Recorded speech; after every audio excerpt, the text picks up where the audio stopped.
¿Cómo están? Bienvenidos a esta nueva edición de Informe Diario. Mi nombre es Carla Chocano. A continuación, revisemos los titulares del programa de hoy.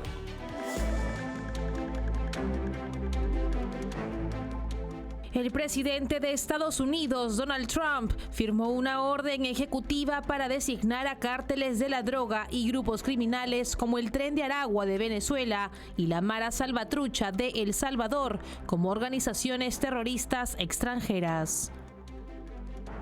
El presidente electo de Venezuela, Edmundo González Urrutia, agradeció al senador republicano Rick Scott por ser su anfitrión durante el acto de juramentación de Donald Trump. Argentina, bajo el gobierno de Javier Milei, alcanzó en el 2024 el mayor superávit comercial de su historia, con un total de 18.899 millones de dólares. El destituido presidente surcoreano Yoon Suk-yeol fue trasladado a una celda después de que un tribunal aprobara extender su arresto por su declaración de la ley marcial de diciembre. Es momento de la información y empezamos contándoles que Donald Trump inició su segundo mandato firmando órdenes ejecutivas sobre inmigración, energía y diversidad. Reactivó la política Remain in Mexico, reanudó la construcción del muro fronterizo y designó a los cárteles como organizaciones terroristas. En energía, retiró a Estados Unidos del Acuerdo de París y eliminó regulaciones climáticas. Además, anunció aranceles del 25% a importaciones de México y Canadá. Internamente, eliminó programas de diversidad y reconocimiento de identidad de género, priorizando políticas basadas en méritos y sexo biológico. El presidente de Estados Unidos, Donald Trump, firmó una serie de órdenes ejecutivas en su primer día de su segundo mandato, enfocándose en medidas sobre inmigración, energía y programas de diversidad, marcando un drástico giro respecto a las políticas de su predecesor Joe Biden. Trump revivió la política Remain in Mexico, obligando a los solicitantes de asilo a esperar en ciudades fronterizas mexicanas durante sus procesos legales en Estados Unidos. También anunció la reanudación de la construcción del muro fronterizo y la designación de cárteles como organizaciones terroristas. En el ámbito energético, Trump retiró a Estados Unidos del Acuerdo de París y eliminó regulaciones climáticas clave, incluyendo aquellas relacionadas con la producción de vehículos eléctricos. También anunció planes para implementar aranceles del 25% sobre importaciones de México y Canadá a partir del 1 de febrero. En el frente interno, Trump firmó órdenes para eliminar programas de diversidad en el gobierno federal, abogando por un sistema basado en méritos sin tomar en cuenta la raza, género o color. Adicionalmente, ordenó la eliminación del reconocimiento federal de la identidad de género, exigiendo que documentos oficiales reflejen el sexo biológico. Trump ha dejado claro que su enfoque buscará revertir todo aquello que considere equivocado de la administración anterior. Asimismo, el presidente Donald Trump firmó este lunes una orden ejecutiva para designar a cárteles de la droga y grupos criminales en América Latina como organizaciones terroristas extranjeras. Entre los objetivos señalados destacan los cárteles mexicanos, el Tren de Aragua de Venezuela y la Mara Salvatrucha de El Salvador. Esta medida busca justificar acciones más severas contra estas organizaciones, incluyendo el congelamiento de activos, sanciones a quienes hagan negocios con ellas y la imposibilidad de entrada a Estados Unidos para sus miembros. Sin embargo, expertos advierten que la designación podría tener consecuencias inesperadas, como complicar aún más las solicitudes de asilo de migrantes que hayan pagado cuotas de paso a cárteles.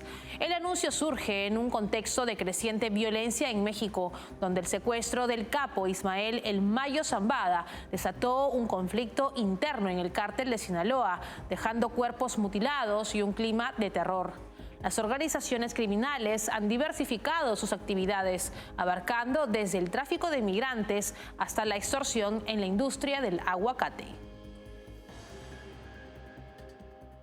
Y en declaraciones para TV Libertad, el analista económico para la Cámara de Diputados de México, Asael Polo, advirtió que si México no se alía con Estados Unidos en temas de seguridad, economía e inmigración, va a tener su peor crisis histórica. Polo detalló que no se ha utilizado una estrategia de seguridad pública para combatir el crimen organizado y el narcotráfico, además de que peligran 4 millones de empleos de la economía formal. Escuchemos.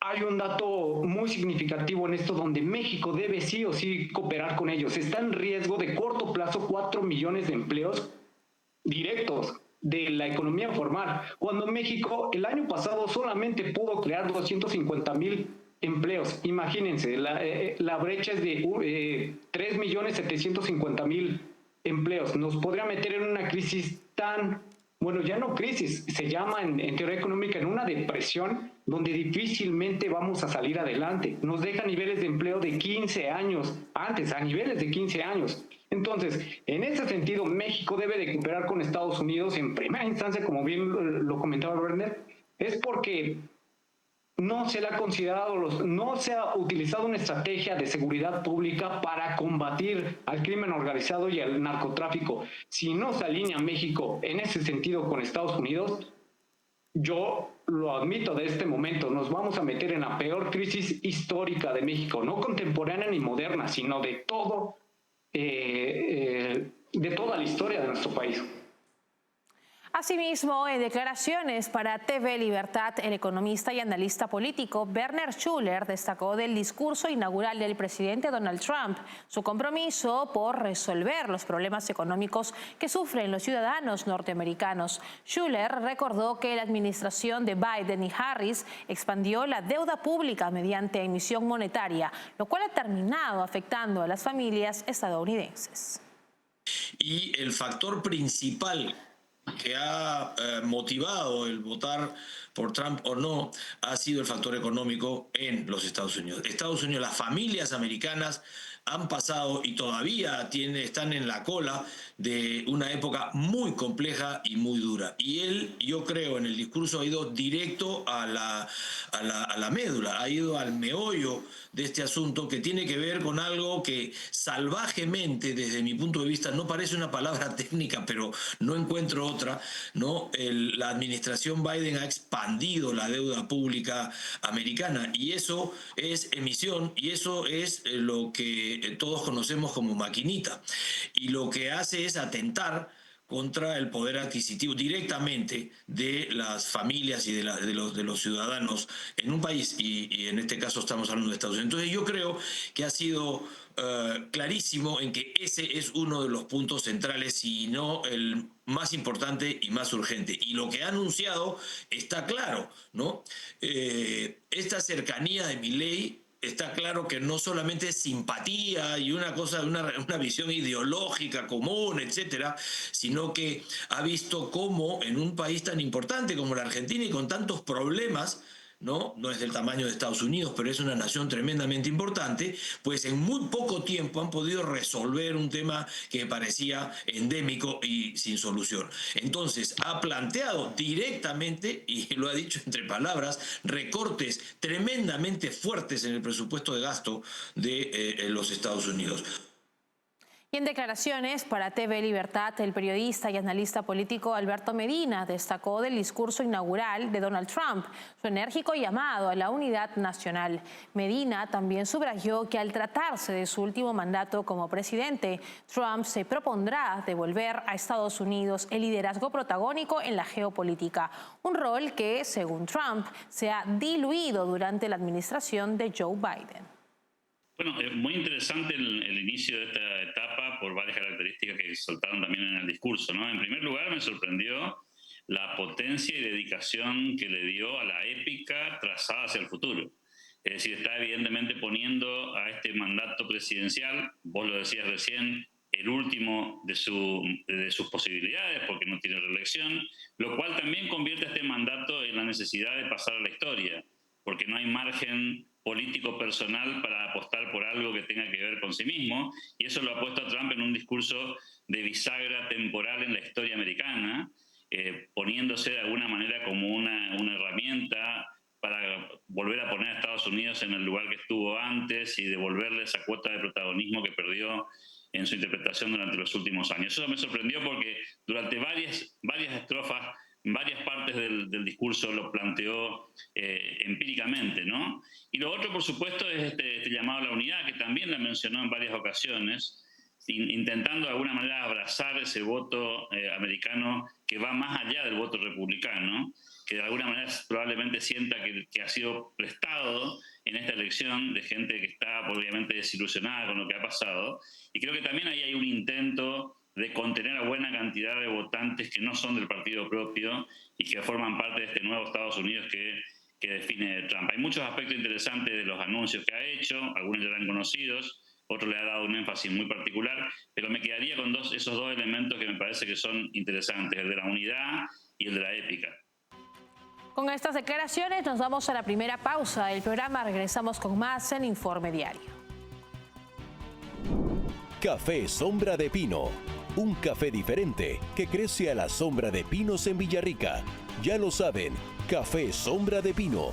Un café premium al alcance de todos.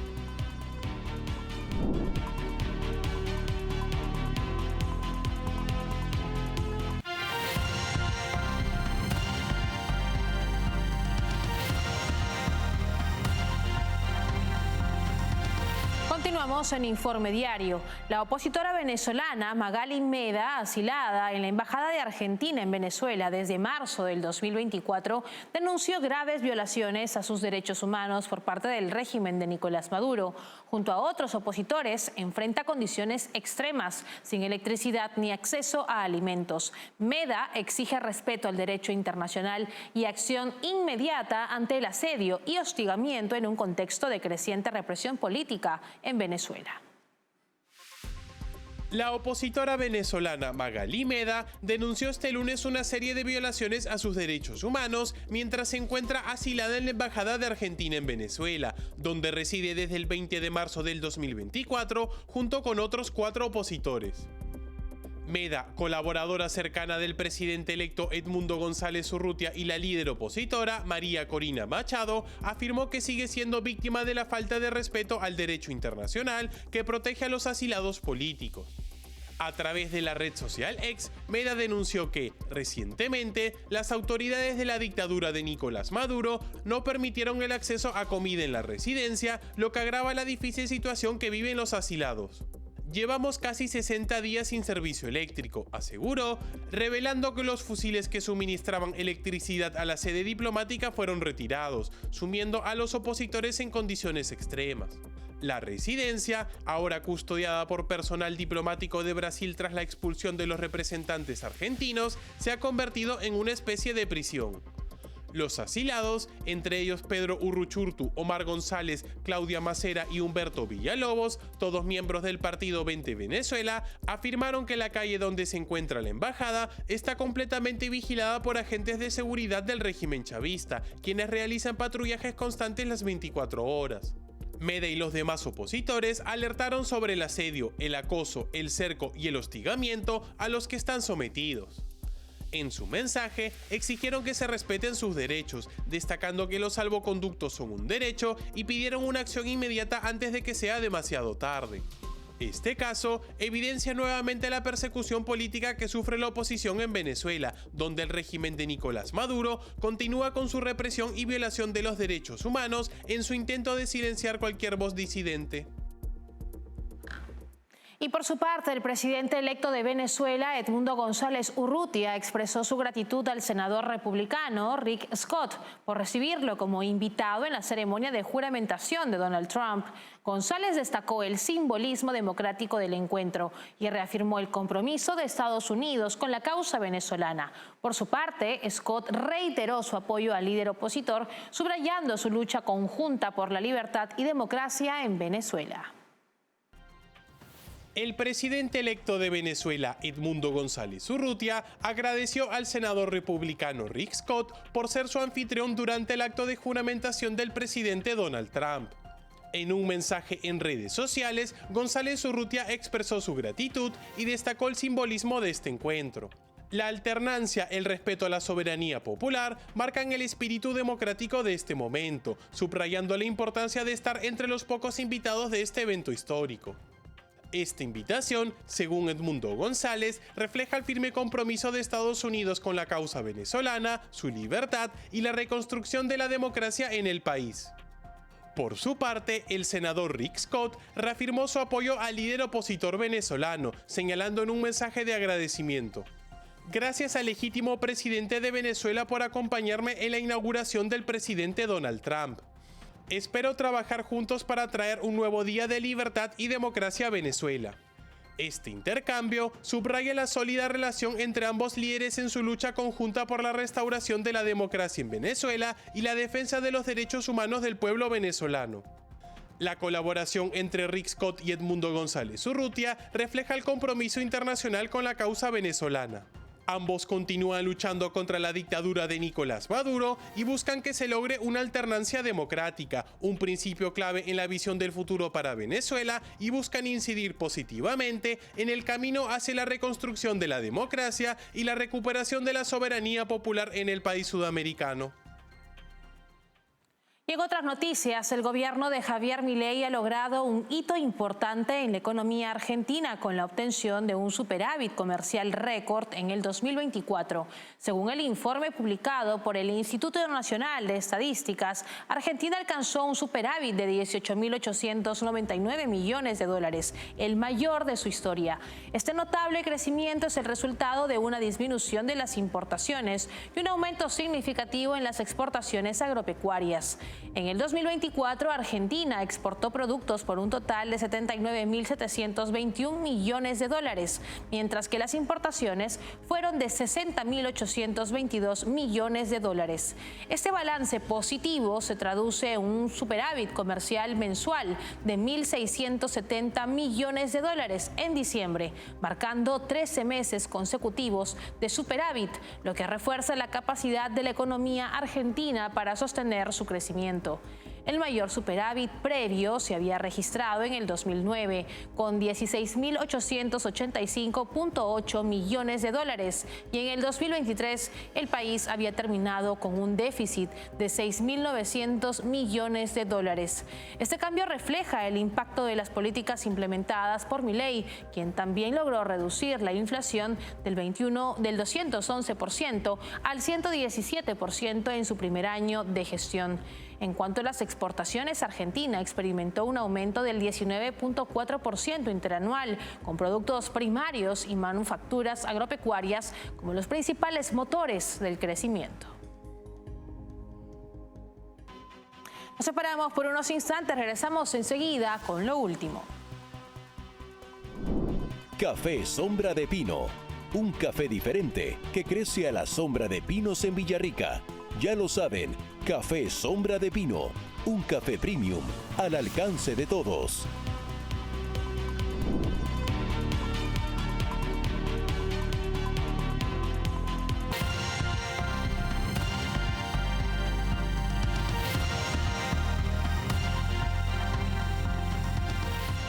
Y ahora les contamos que el presidente surcoreano Yoon Suk-yeol fue trasladado a una celda tras la extensión de su arresto por declarar la ley marcial en diciembre.